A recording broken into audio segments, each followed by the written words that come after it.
Assalamualaikum warahmatullahi wabarakatuh. Salam sejahtera untuk kita semua. Teman-teman semua, pernahkah kalian berpikir betapa luar biasanya manusia diciptakan dengan kemampuannya untuk berkomunikasi? Bukan sekedar bicara atau mendengar, tapi saling memahami, merasakan, dan menyentuh hati melalui kata, ekspresi, dan bahasa tubuh.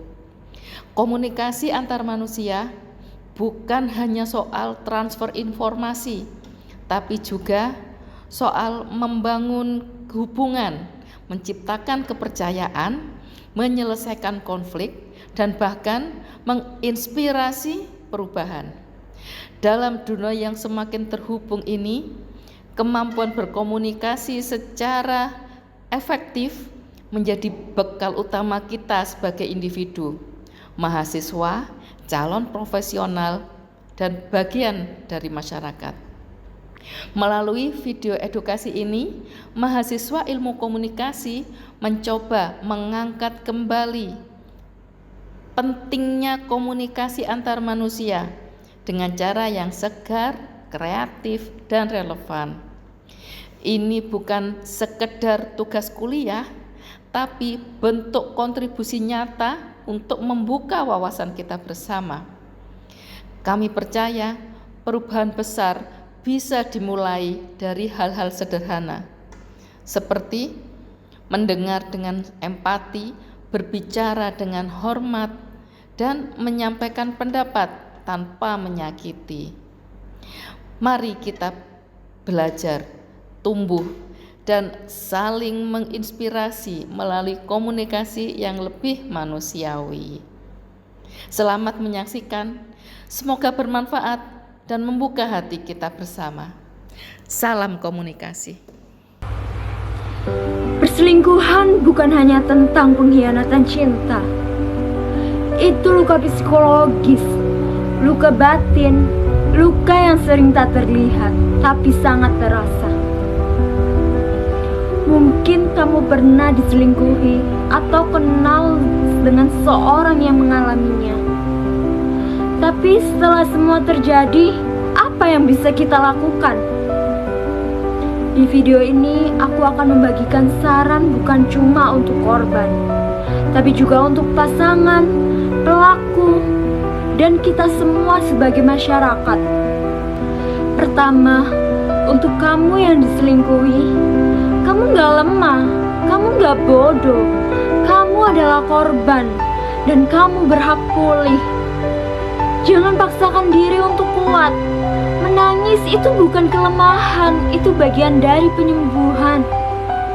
Hal yang mungkin dapat kamu lakukan seperti izinkan diri merasa sedih, ambil jarak dari pelaku, cerita ke orang terpercaya, konsultasi dengan psikolog atau konselor. Fokus membangun kembali harga dirimu. Luka itu gak sembuh dalam semalam, tapi kamu bisa mulai hari ini dengan mencintai dirimu sendiri lebih dari siapapun. Buat kamu yang masih dalam hubungan pernikahan, ingat ini, perselingkuhan seringkali terjadi karena kebutuhan emosional yang diabaikan, bukan hanya godaan dari luar. Terapkan ini jika kamu ingin menghindari perselingkuhan. Yang pertama, dengarkan pasangan tanpa menghakimi. Luangkan waktu berkualitas. Bahas masalah, bukan diam. Hargai perasaan kecil yang sering diabaikan. Komitmen dibangun setiap hari, bukan hanya setiap ijab kabul. Kadang yang dibutuhkan pasanganmu cuma satu. Kamu hadir dan benar-benar mendengarkan. Kalau kamu adalah pelaku perselingkuhan, ini saatnya berhenti menyalahkan keadaan. Tanya tanyakan pada diri sendiri, kenapa aku lakukan ini? Apa aku sudah mencoba komunikasi yang sehat sebelum menyakiti?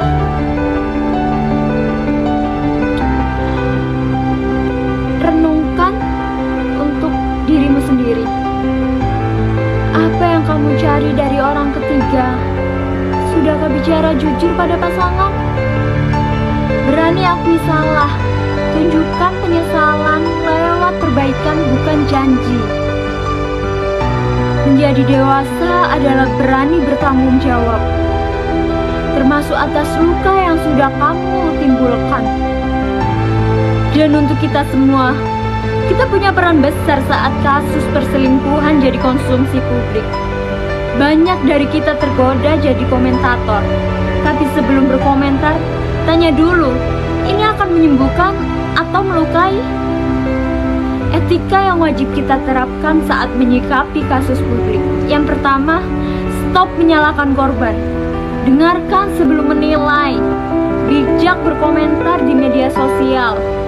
Berikan ruang aman untuk korban bicara.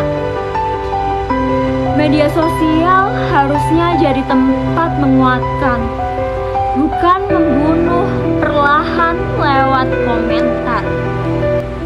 Setiap orang berhak dicintai, dihargai, dan dipulihkan. Kalau kamu sedang berjuang, tetaplah bertahan.